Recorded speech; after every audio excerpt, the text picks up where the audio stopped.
कैसे एक छोटी सी गलती एक व्यक्ति की जान ले सकती है। वो एक दूसरे को चैलेंज करते हैं कि गुफा की सबसे खतरनाक जगह जाने का।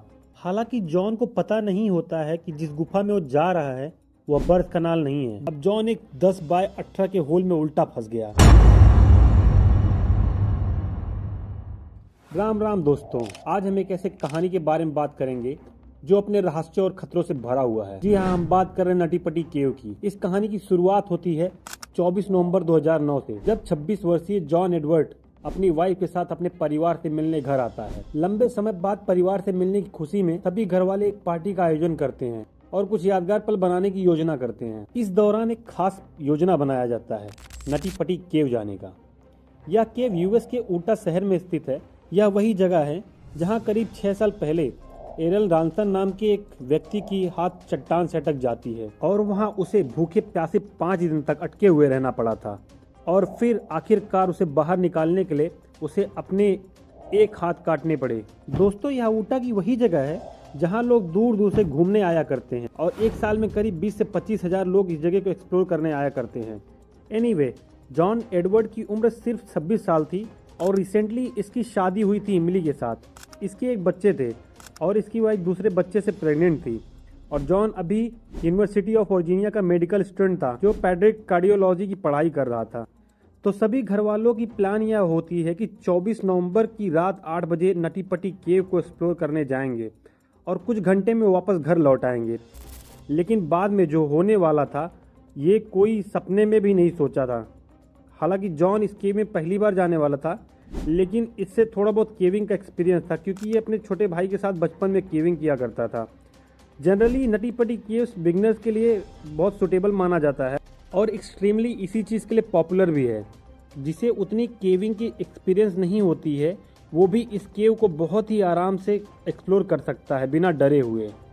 लेकिन इस केव में एक ऐसा सेक्शन है जो बहुत ही चैलेंजिंग है, जैसे कि बर्थ कनाल, जो बहुत ही ज़्यादा नैरो और टाइट है, जिसकी वजह से यहाँ एक्सपीरियंस केवर भी अपनी बॉडी को स्क्वीज करके ही निकाल नहीं पाते हैं। फिर वो चाहे जितनी भी कोशिश कर ले वो खुद से नहीं निकल पाते, तो उन्हें निकालने के लिए रेस्क्यू टीम की ज़रूरत पड़ती है। इसी वजह से इस केव को सालों पहले बंद कर दिया गया था और यह नटी पटी केव मार्च 2009 में ही रीओपन हुई थी, कुछ नए रूल्स के साथ। रूल्स यह थे कि केव के अंदर जाने से 21 दिन पहले वहाँ की अथॉरिटी से परमिट लेनी होगी और हर केवर के एक ग्रुप में 2 एक्सपीरियंस केवर होना कंपलसरी थे। जॉन और उसका 23 साल का छोटा भाई जॉश दोनों एक्सपीरियंस केवर थे, तो इन्हें अंदर जाने की परमिट मिल जाती है। और फिर सभी घर वाले मिलकर नटी पटी केव के एंट्रेंस पर पहुंचते हैं, जिसकी साइज सिर्फ 30 इंच थी। और वो सभी 24 नवंबर की रात 8 बजे केव के अंदर घुसते हैं। तो पहले का 1 घंटा बहुत ही मज़ेदार रहा। केव के अंदर की सबसे बड़ी जगह बिग स्लाइड का उन्होंने पता लगाया। यह तो इतना आसान था कि उनके बीच बहस होने लगी कि सबसे पहले यहाँ कौन पहुंचा। इसी वजह से वो एक दूसरे को चैलेंज करते हैं कि गुफा की सबसे खतरनाक जगह जाने का, यानी कि बर्थ कैनाल। यह इतनी तंग जगह थी कि यहाँ बहुत ही कम लोग फिट हो पाते थे। सबसे आगे जॉस था और उसके पीछे उसका छोटा भाई जॉस और बाकी की ग्रुप मेंबर एक के बाद एक वो बर्थ कैनाल में जाना शुरू कर देते हैं। थोड़ा आगे जाते ही गुफा 2 दिशाओं में बट जाती है। जॉन और जॉस लेफ्ट वाली गुफा में चला जाता है। हालांकि जॉन को पता नहीं होता है कि जिस गुफा में वो जा रहा है वह बर्थ कनाल नहीं है, बल्कि एक ऐसी जगह है जहां आज तक कोई कभी नहीं आया है। जैसे जैसे वो आगे बढ़ता है गुफा का आकार और भी छोटा होता रहता है। उसको अपने हाथ पैर चलाने भर की भी जगह नहीं होती है। अब जॉन को पता लग जाता है कि वो एक बहुत बड़ी मुसीबत फंस गया है। उसको जल्द से जल्द पीछे घूमने के लिए जगह चाहिए होती है। आखिर में वो कॉक्सक्रू नाम की एक जगह पे जा पहुंचता है जहां पर सिर्फ बहुत ही छोटे और फ्लेक्सिबल लोग ही पहुंच पाते हैं। हालांकि कुछ साल पहले एक 16 साल का बच्चा इसी जगह पे फंस गया था, लेकिन वो सिर्फ 5 फुट 7 इंच का था। इसके बावजूद उसको निकालने के लिए 14 घंटे लग जाते हैं। लेकिन यहाँ जॉन 6 फीट का था। जब वो सांस लेने की कोशिश भी करता था तब छाती फूलने की जगह नहीं होती थी, जिसके कारण वो बराबर से सांस भी नहीं ले पाता था। कैसे कैसे करके वो आगे आता है और देखता है कि सामने एक होल था और जॉन को लगा कि इस होल की मदद से वह बाहर निकल जाएगा। और इसी वजह से जॉन इस छोटे से होल में घुसने की पूरी कोशिश करता है। लेकिन अंदर जाने के बाद उसको पता लगा कि ये तो एक डेड एंड है। अब जॉन एक 10 बाय 18 के होल में उल्टा फंस गया।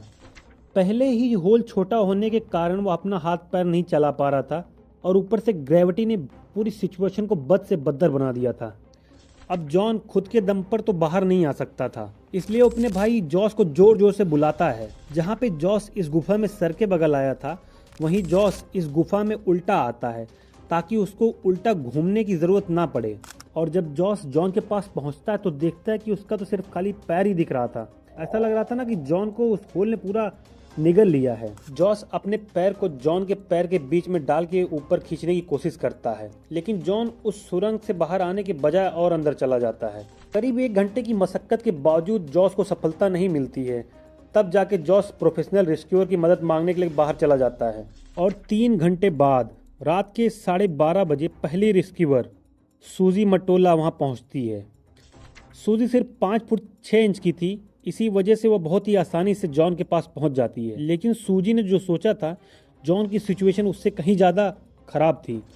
सूजी जॉन को दिलासा देती है कि तुम बहुत ही जल्दी बाहर निकल जाओगे, चिंता मत करो। इस पर जॉन बोलता है, हे सूजी, thank you so much for coming, मुझे जल्दी से जल्दी बाहर निकलना है। सूजी जॉन को निकालने की पूरी कोशिश में जी जान लगा देती है, लेकिन करीब 2 घंटे की मेहनत के बावजूद सूजी निकाल नहीं पाती है।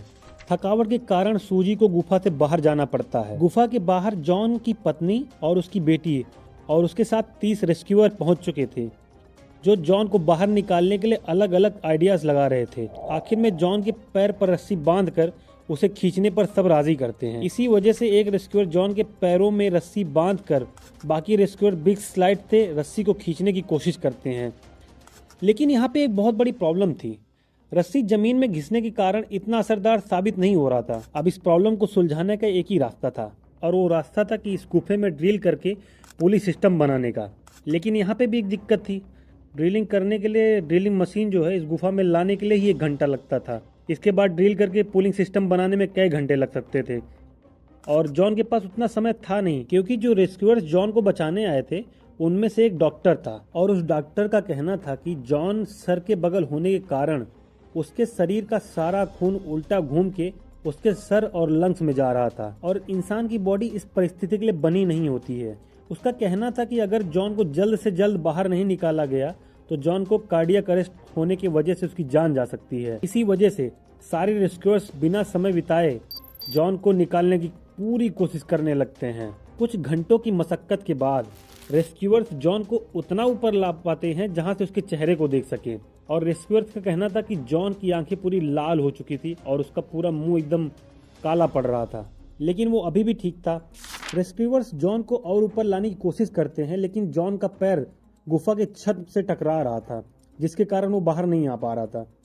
लेकिन उसमें से एक रेस्क्यूअर सोचता है कि जॉन के पैर को तोड़ के फिर उसको बाहर निकालेंगे, कि तभी अचानक से रेस्क्यूअर बेहोश हो जाता है, और कुछ मिनटों बाद जब उसकी आंखें खुलती है तो वो देखता है कि उसके सर से बहुत सारा खून बह रहा था, और इसकी पूरी की पूरी कूलिंग सिस्टम जो थी वो पूरी टूट के निकल चुकी थी, और जॉन पहले जहाँ पे था उसी जगह पे वापस फंस गया।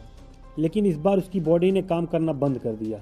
हालांकि उसकी सांसें अभी भी चल रही थी, जिसकी वजह से एक के बाद दूसरा, दूसरे के बाद तीसरा रेस्क्यूअर्स जॉन को निकालने की पूरी कोशिश करते हैं। लेकिन 28 घंटे की मशक्कत के बावजूद 25 नवंबर की रात 11:56 पे जॉन सांस लेना बंद कर देता है। हालांकि उसका परिवार इस चीज़ को मानने के लिए तैयार ही नहीं था कि कैसे एक छोटी सी गलती एक व्यक्ति की जान ले सकती है। इसी वजह से रेस्क्यूअर जॉन की बॉडी को निकाल कर परिवार को सौंपने के लिए भरसक प्रयास करते हैं, लेकिन जॉन की बॉडी इतनी बुरी तरीके से अटकी हुई थी कि बिना उसके 2 टुकड़े किए उसको केव से बाहर नहीं निकाला जा सकता था। इसी वजह से रेस्क्यूअर्स और उनकी फैमिली मिलकर एक डिसीजन लेते हैं कि जॉन की बॉडी को बाहर नहीं निकालेंगे, और उसे उसी गुफे में दफन कर दिया गया। और इस भयानक दुर्घटना के बाद पूरी की पूरी नटी पटी केव को सीमेंट से सील कर दिया गया, ताकि आगे चलकर ऐसी दुर्घटना वापस ना हो। बाकी दोस्तों, अगर आपको ये वीडियो पसंद आया है तो प्लीज़ वीडियो को लाइक करें, चैनल को सब्सक्राइब करें। मिलते हैं अगली वीडियो में। धन्यवाद।